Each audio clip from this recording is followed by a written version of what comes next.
And now on BBC Radio 4, Rave, The Beat Goes On. Back in the early 1990s, a group of acid house and techno ravers called Spiral Tribe became infamous for never switching off the music. Times have changed, but they are still partying. Jolyon Jenkins reports. If you ask Mark whether he's ever had a job, he has to think for a bit. Once I worked at Gillette. I was given a bucket and a mop. This huge factory floor with these really noisy machines. They were actually sharpening hypodermic needles, and everyone looked like they'd been lobotomized. And I was expected to disinfect from one corner to the other. I couldn't actually see the other wall. And I think after an hour, I put the mop down and walked out. Mark is 53, and his friends are also a bit vague about how they've made money over the past 25 years. We made loads of flapjacks to sell, to make money. I mean, I think we lived off the sales of those flapjacks and literally off the flapjacks for about a month. We were never on the social because we were never part of in the system or anything, so everything was off our own back. You know, even to the point where, sometimes me and Ixie were actually going out busking. She'd play the penny whistle, or I'd be doing the hatting just to get the quids in, just to buy nappies and shit like that. These are people with a serious commitment to freedom, who back in the late 80s and 90s thought they'd found an entirely new way of living, powered by music, dancing and love, and drugs. Quite a lot of drugs. What was in those flapjacks? Just as the world seems to be getting more materialistic, they went in the other direction, living without money, usually without homes, and with life as one long noisy party. But can you keep that up? What about when the state tries to crush you? What about when children come along? When the drug scene turns bad? When you just get older and more tired? This is the story of a small group of friends who came together in 1990, bonding through a shared love of a new music. They called themselves Spiral Tribe, and in the rave scene they're legendary. So come back to 1989 and meet Simone, who was then just 19. I kind of got into squatting and then kind of hooked up with various parties each weekend, and then I started working in a PA hire shop in Kentish Town. When the boss went away, we used to nick all the equipment out of the shop. And then there was a squatted place just off the Harrow Road, and actually we broke in, and in the basement it had actually been a nightclub. We all got quite excited about that, and sort of hatched this plan. And I think at the time I managed to borrow a grand of my gran that's right. I'd got a friend who was selling a rig. And the plan at the beginning was we can do the parties, and then when we're not doing parties, we can hire out the rig and, make our money back that way, sort of turn it into this little business, which never happened, basically, because we plugged the rig in and we never turned it off. There was no way it was going to get hired out to anybody else. I mean, even our mates thought we were completely mental. But we pulled it off. We put on the things, and it just kept rolling. The rig is also known as the sound system, but the sound system is more than just the hardware. It's what gives the group of people around it their collective identity. Throughout 1990, young people in London, buskers, squatters and artists coalesced around the system that became known as Spiral Tribe. It seems to happen almost by chance or fate. Here's Simon. They found me, actually. I was at this place called the Whirly gig, and just from leaving that gig, a friend of mine that I hadn't seen in ages walked up to me and goes, "Have you heard of Spiral Tribe?" And I was like, "No." He's like, "Well, they've heard of you and they're looking for you." So I'm sat on this bridge in Camden the next day with a guitar, and I'm playing "Give Me Some Cash and I'll Buy Some Hash," and these three nutters walked past, and one of them said the word Spiral Tribe, so I sort of stopped, put the guitar down and went, "Did someone say the word Spiral Tribe? Look, this is really, really weird, but apparently I'm supposed to bump into you lot." And they gave me a phone number to call. Someone else in at the beginning was Sebastian. At the time, he was a teenage jazz drummer, busking in London. I was a 17-year-old kid from Scotland, and I had no money. I was broke, and I couldn't drive, no car.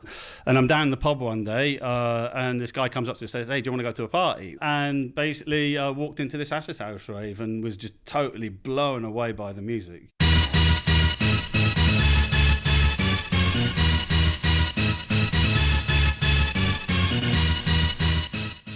I'd never heard acid house music before in my life. It was just this feeling of being at year zero, right at the beginning of something massively new.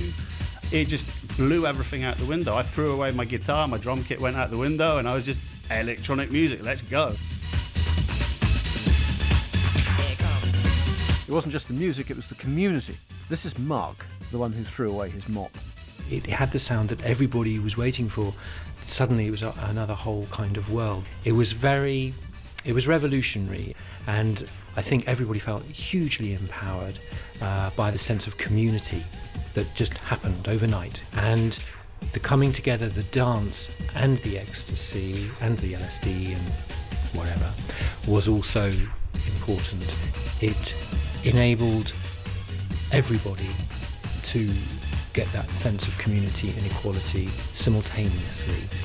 And once you've experienced that and that door's been opened, then that is actually quite a life-changing thing, and it's very real. It was as if it was a sort of a zeroing of our humanity back to a really important, true state. Mark and his partner Debbie were also Spiral Tribe founding members. We had a big squat, didn't we, on Willesden Lane in London, which was an old schoolhouse, and that was the very first Spiral Tribe party that we ever did. Yeah, the first one was September 1990, the schoolhouse, yeah. And I think I was 2 weeks downstairs in the basement with a bucket of black paint, because that's what you need to do a rave, just big bucket of black paint and some UV paint and a strobe, really. That's the key ingredients. And because we were squatters, we had as much space as we needed, and it became legendary, didn't it? I mean, it was, I think it got voted the NME Best Party of the Year. I mean, for some reason, a squat party, you know. But I think that's where the Spiral Tribe thing sort of really came out of, wasn't it? You know, the sense that we could do it, and we could do it for nothing. Sometimes there was an entry charge. These weren't necessarily free parties in a literal sense. They were free in spirit compared to the commercial clubbing scene, and they were all definitely illegal. Mickey was one of the DJs. It was just quite rebellious, you know what I mean? It was just fun, just take the sound system, got to set it up anywhere, and see if we get away with it or not, which is what we used to do. And then we took to the fields, you know, with festivals and what have you, which was much more exciting and much more where we wanted to be anyway, was out in the country as opposed to in a concrete warehouse, you know. As they moved out into the countryside, the parties got bigger and bigger, and the urban tribes of acid and techno fans bumped into an older tribe of New Age travellers who'd been having trouble with the police for the previous decade. There'd been a famous clash with the Wiltshire Constabulary at the so-called Battle of the Beanfield in 1985. Ixie was part of that scene. When I left home, I joined a group of horse-drawn travellers, and we used to travel round from festival to festival. We'd been following the tribe sort of accidentally over the summer of 91, I think. Yeah, 91. We were with the horses. We were travelling with the horses, and we were going between Wookey Hole, where we'd been looking for strawberry picking work, and there was a festival at Chipping Sodbury, and then we didn't get the work, and so we were heading over to Kent for the autumn to do apple picking, and it sort of takes, you know, maybe nearly that long to get there. And it just so happened that summer we kept coming across Spiral Tribe everywhere almost randomly. And so after that winter, we were sort of hooked to the whole sound system thing and the rave, and especially Spiral Tribe. And for a while we were travelling around nearish London, and we'd choose every weekend someone that would stay behind to look after the horses, some unlucky person, and the rest of us would all hitch off to the rave. And we always used to have a great time, and I always remember at the end Debbie would say to us, "Oh, are you going already?" And we couldn't believe it, because we were like, "You've no idea how much hassle we've got to go through now from after being up all night raving. We've now got to hitchhike off to some remote piece of England to find our horses and move again." And at one point I just decided, that's it, I'm not going home anymore. And I moved up with the tribe for a bit, lent my horse to someone, and started hanging out. You might think it pretty obvious that if you keep having long, loud parties on other people's property involving illegal drugs, then it'll start to annoy the authorities. But the tribe simply couldn't see the problem. We had no intention and never set out to be political. We were born out of a sort of philosophy, if you like, of just to keep the music going. Why turn it off at 6 a.m? No one's got jobs to go to, and met all these sort of beaming, smiling faces. You've danced all night. You've had a really amazing time. You've made new friends. You're not in any fit state to go to bed. It just seems sort of really weird to have to turn the music off and all go home now. As the parties got bigger, the police response got more and more robust. There was this legendary party in Acton Lane where, it was Easter 92, where we'd done this warehouse party. It got into the night and there was a standoff between the ravers and the police that lasted several hours.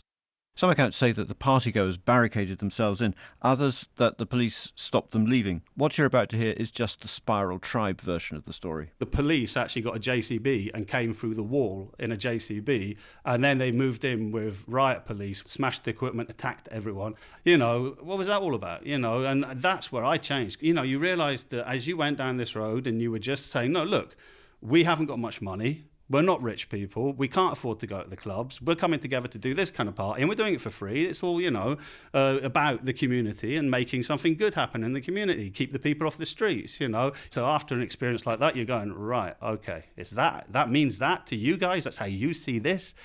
Okay. They just saw us out of London, and that was it. They just chased us out across the M25, and we just ran off and hid in Wales. We were all really shocked and completely gutted really by what had happened, but never for 1 minute did we think that we should stop or anything like that. It was a question, no, we've got to keep going. But we were getting stopped at every junction. Like, for example, the weekend after we did another party and that got stopped instantly. Do you know what I mean? So we were completely chased around and could never do anything really. It all came to a head at Castle Morton Common in Worcestershire in May 1992. It went on for a week. More than 20,000 ravers and travellers from across the country turned up, and so did the TV cameras and the press. A week ago, the 20,000 travellers had sprawled all over the Common at an illegal music festival, with beat music pounding out from numerous discos day and night. Because it had gone out on the evening news, just people coming from all the cities, from all the local towns, everywhere. Personally speaking, it was the festival I enjoyed the least. According to the Guardian newspaper, which you might expect to be sympathetic to the partygoers, there was a general atmosphere of intimidation and anarchy, with drugs and criminality rife. Why is it on Friday night we had a man wielding a machete in our orchard chasing our lamb shouting meat? And at the Conservative Party conference later that year, Castle Morton became a potent political symbol of respectable fears. This summer at Castle Morton and other places saw outrageous and unacceptable examples of the problems caused by New Age travellers and ravers. There will be no soft option under the Criminal Justice Act. The reaction from the authorities of not turning off the music for a bunch of people that were outside in a field dancing to music. It's like all of a sudden then you realise it's a bit political. We were in the middle of deciding what we were going to do, where we were going to go. Suddenly the whole scene seemed to have exploded and, we felt very battered, very bruised. And we sort of kind of like to be at the forefront of new little things coming along, and suddenly this thing was just massive now and yeah. There was certain kind of unease that our number was up with our sort of rather utopian idea of dancing in the mountains and valleys and into a new, free kind of future. Castle Morton was too big for the police to break up, so they waited till the end, and then they arrested what they thought were the ringleaders, including the core members of Spiral Tribe, and charged them with conspiracy to commit public nuisance. But 2 years later, everyone was acquitted. It had been an unpleasant experience for sure, but it may have been the best thing that ever happened to Spiral Tribe. They'd become famous, and some of them got themselves a record deal. Just at the point that Spiral Tribe is about to get seriously put out of action, we actually managed to make contact with Youth. Youth is the professional name of record producer Martin Glover. He put them in touch with record company Big Life. They got very interested. They, I guess, kind of saw us as a possible Sex Pistols of techno, maybe, you know. And they were so interested in signing us up that they said they would pay any lawyer for us. So we got very good lawyers, and they negotiated us a deal where we would do 2 EPs and an album of anything, and we would get £40,000 in cash up front. So that set us up with a new sound system and money to put together a recording studio that we took out on the road. And all we had to do was make some music, you know. I've always wondered why they didn't put Youth in the studio with us, because he's actually a very talented producer. And, you know, we were basically just learning. We'd never made any real electronic music in our lives. But actually, we were left alone in the studio with an engineer, so we made psychedelic music. The records were pretty much a flop. It turned out they weren't the Sex Pistols of techno after all. On the other hand, they now had £40,000, their own recording studio, and a new sound system. Half of Spiral Tribe had already headed off to France after Castle Morton, and those that stayed, such as Sebastian, found that the free party scene in the UK wasn't really much fun anymore. The parties were starting to get involved with ketamine, and alcohol was on the way back in, and they were getting more messy. And some of the parties I went to were very, very messy. But every time we put a party on with the name Spiral Tribe, we'd have the police down there. Even if we had backup venues and more backup venues, they'd always be there because our phones were just tapped. You know, there was just no way to move. So it seemed logical to bring the recording studio to where the sound system was at that point, which was in the south of France. So we got on the road, built a trailer for the studio, and took the mobile studio down to join up with the sound system.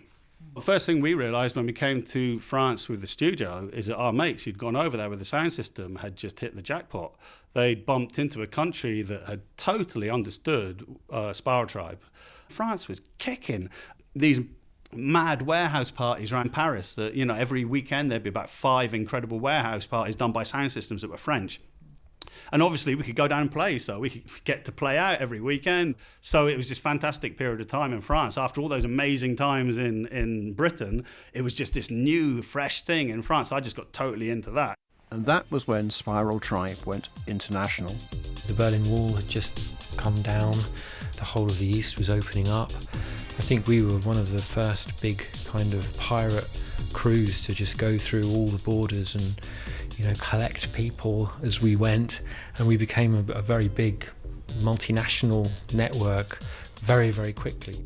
We were taking on new territory, like, you know, from Berlin, for example. We went down to Czech, where, you know, techno music was pretty unheard of, and it was the same like Berlin. It was sort of just after the Purple Revolution. The Czech people did kind of need us. They were just discovering, you know, Western culture. And then from there, we went on down to Austria, and we did a lot of series of parties there. And in one night, we earned enough money to buy a sound system, which we then gave to the public to use, which became kind of like the people's sound system there, run by the local ravers we'd met. I think that's kind of what Spiral Tribe did at that point, is once we got outside of England, wherever we went, we left a little seed. It was hard work to get things up and running and to spread the word, because you never knew what was going to happen, whether it be the bad boys, like in Paris, we had some runnings a few times, or whether you're going to get completely rammed by the police at the end of the night. And, you know, you never knew. But that was also the most fun, was the challenge of it, of breaking new grounds in new territories. It was brilliant, you know, so they were good times. For some of them, even when children started to come along, the party didn't stop. This is Ixie, the one who started out with horse-drawn vehicles. We actually were in Berlin when I had Max, and I was really very musically motivated at this point, so there was really never any thought of, you know, going back to England or changing my life in order to have the baby. It was really, at this point, it was just like, right, we'll find the local hospital and get on with it, because I really wanted to be a DJ. But yeah, it was quite hard, especially in the winter, living in a little truck with a little one. But the music, it was just a priority for me. Not for everyone, though. I think I was in Berlin and it was minus 23 degrees. And yeah, it was very, very hard. And my daughter had just been born and she was in London. And I thought, what am I doing here in this bombed out kind of ghetto? And so I made a decision then to basically go and put my energy into parenting rather than, you know, running around with a big sound system in Europe. It was similar for Simone. At the time we were in France, just outside Paris. We'd got like about 2 or 3 vehicles between like 20 of us, and it just really wasn't happening on the making a nest front. So we moved back to London. She found it hard giving up life on the road. You know, it was a massive high, you know, this sort of euphoric, utopian dream, if you like, and then sort of the harsh reality of you're not living that daily. For sure, it's like one massive come down, sort of getting to grips with sort of everyday life, taking your kids to school and sort of feeling your way that you're trying to find somewhere to live, etc. You know, I didn't handle very well being disconnected. I found it very lonely and sort of, you know, completely got lost in sort of nasty drugs. And, you know, I felt, you know, my kids had to kind of see that, which wasn't great.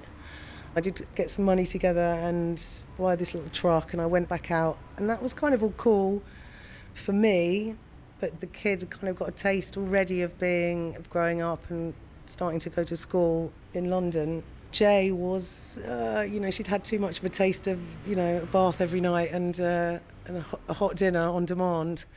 And I think she found it a bit tricky. I mean, she was quite a sort of willful 4-year-old. And I think she was quite happy to go back to England and start school. She really wanted to do that. So that's what we did. Even Ixie had to settle down and send her children, Max and Minnie, to school. This is Max, now 21. My parents partied for a living, basically. And I had difficulties, like, getting into the whole school thing. I was quite alone at first. I was a bit lost. And what was different, it was just... I just didn't really get on well with... it was just different. It just didn't feel like the same kind of freedom and love and sharing that there was between the people, between the travellers, and it just felt much more natural when we was on the road, and just felt more natural. Spiral Tribe itself started to fall apart towards the end of the decade when they tried to move beyond Europe. 97, Spiral Tribe went on a tour of America, but half of the core members weren't on board for this tour, and that sort of split the whole tribe. Also, it wasn't doing it for us over there, and there was this sort of certain hierarchy at the time that was sort of pulling the strings within the tribe about this tour, and that's when things started to fizzle out. It was just didn't work out the way we intended, but to be honest, that's the sort of part of things that, you know, I sort of brush over because it wasn't necessarily such a positive moment. We like to keep it as the legend, you know, sort of leave that out of the history, leave it a mystery, if you know what I mean. The legend. Spiral Tribe were and are pretty good at mythologising themselves. And now there's a whole generation for whom the 1990s have a nostalgic allure, even though they were hardly born then. Rave and dance music are now the dominant mainstream youth culture around the world, and Spiral Tribe have got brand recognition and brand value. But that's a problem, because Spiral Tribe was about free parties, not about the commercial clubbing scene. Ex-Spiral Tribe members were doing paid gigs in clubs, and promoters were using the name in publicity material, which seemed wrong. And so 3 years ago, Spiral Tribe relaunched themselves with a brand new label, SP23. They perform for money. They're a business. It is different in that, you know, it's ticketed events, you know, it's not free party convoy that it was. And that has freed us up to then explore other directions. We are more organised now. We kind of run our organisation with meetings. We are a workers' co-op, in fact, whereas Spiral Tribe was just... it was a marauding pirate convoy of craziness. So, yeah, we are freer in a way to concentrate on the art and the music. Whereas before, you know, it was a bit of a drudge, do you know what I mean? Having to find the diesel or to find the food or just to stay warm. Well, they got there in the end. The realisation that there's more than one kind of freedom. Living without rules is one thing. But money brings you another kind of freedom. Most of Spiral Tribe now live in the south of France and travel in style. So here we are, 4:30, on the Marseille to Paris TGV. Along with me is Ixie and Simon. Hi. We're playing tonight in the Concrete, which is apparently a very renowned night spot in Paris at the moment, the place to be, so I've heard. We've got pretty much the full crew.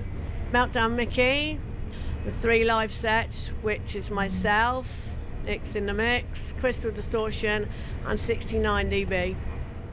These are the professional names of Mickey, Ixie, Simon and Sebastian. They're going to stay in a hotel. And there are other changes from the old life. One of the major differences is clean socks. The second one is we don't have to lift the speakers anymore. Good point.